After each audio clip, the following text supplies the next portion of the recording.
Fascist Awami League সরকার 2016 সালে আমার স্বামীর উপরে নির্মম অত্যাচার চালায় এবং বিচার বহির্ভূত হত্যাকাণ্ডের শিকার ফেনী জেলার সোনাগাজীর যুবদল নেতা শহীদ মোহাম্মদ মাসুদের পরিবারকে নতুন বাড়ি উপহার দিয়েছেন বিএনপির ভারপ্রাপ্ত চেয়ারম্যান ও আমরা বিএনপি পরিবারের প্রধান পৃষ্ঠপোষক তারেক রহমান।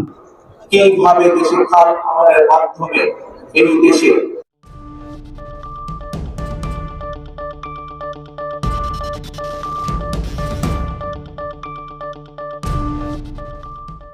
মোহাম্মদ মাসুদ দীর্ঘ বছর বিএনপির সাথে সক্রিয় ছিল এবং এই সক্রিয় থাকার কারণে আন্দোলন সংগ্রামে থাকার কারণে ফ্যাসিস্ট আওয়ামী লীগ সরকার 2016 সালে আমার স্বামীর উপরে নির্মম অত্যাচার চালায় এবং আওয়ামী লীগের সন্ত্রাসীরা আমার স্বামীকে হত্যা করে পরবর্তীতে এটাকে ক্রসফায়ারের নাটক বলে চালিয়েছে। এখন আমি আমার মেয়েকে নিয়ে দীর্ঘদিন অনেক কষ্টে ছিলাম, ভাড়া বাসায় থাকতাম। জনাব তারেক রহমান সাহেব আমাদেরকে একটা ঘর নির্মাণ করে দিয়েছেন, ওনাকে অশেষ ধন্যবাদ। এরকম হাজারো কর্মী দলের মধ্যে আছে যারা লাঞ্ছিত বঞ্চিত, যারা কষ্টে জীবনযাপন করতেছেন। সবার প্রতি উনি যেন সেই সহযোগিতার হাত বাড়িয়ে দেন। বিগত 16 বছর এই দেশে যে ফেসিবাদের শাসন চলেছে, সেই ফেসিবাদে আমাদের দলের অসংখ্য নেতাকর্মী যুবদল, ছাত্রদল, বিএনপির গুম খুনের শিকার হয়েছে।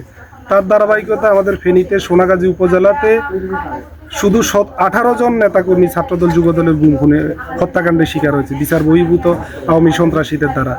2016 সালের 25শে জুন আমাদের যুবদলের যুগ্ম আহ্বায়ক মাসুদকে তারা চট্টগ্রাম থেকে র্যাব ধরে এনে 3 দিন পরে তাদের কথিত ক্রসফায়ারের নামে হত্যাকাণ্ডটা সংগঠিত করে। এই হত্যাকাণ্ড সংগঠনের পর আমরা বিএনপি পরিবার, আমাদের এই বিএনপি পরিবারের প্রধান পৃষ্ঠপোষক হচ্ছে বিএনপির ভারপ্রাপ্ত চেয়ারম্যান তারেক রহমান।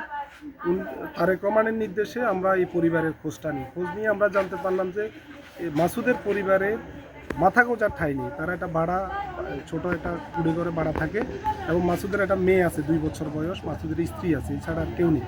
তখন আমরা বিষয়টা ভারপ্রাপ্ত চেয়ারম্যানকে অবহিত করার পর তার নির্দেশে মাসুদের পরিবারকে এই ঘর নির্মাণের উদ্যোগ গ্রহণ করা হয়।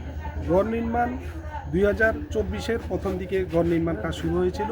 ঘর নির্মাণ করতে গিয়েও আমরা এই পেশিবাদের নানা কবলে পড়েছি। তাদের যে হিংসাত্মক যে মনোভাব, তারা শুধু আমাদের নেতাকর্মীদের হত্যা, গুম খুন করে ক্ষান্ত হলে একটা মানবিক কাজ, আমরা আমাদের দলের সংগঠন থেকে আমরা তাকে একটা ঘর করে দিচ্ছি, এটা তো নানা রকম প্রতিকূলতা সৃষ্টি করেছে। মাসুদকে আওয়ামী সন্ত্রাসীরা চট্টগ্রাম থেকে ধরে এনে হত্যা করে।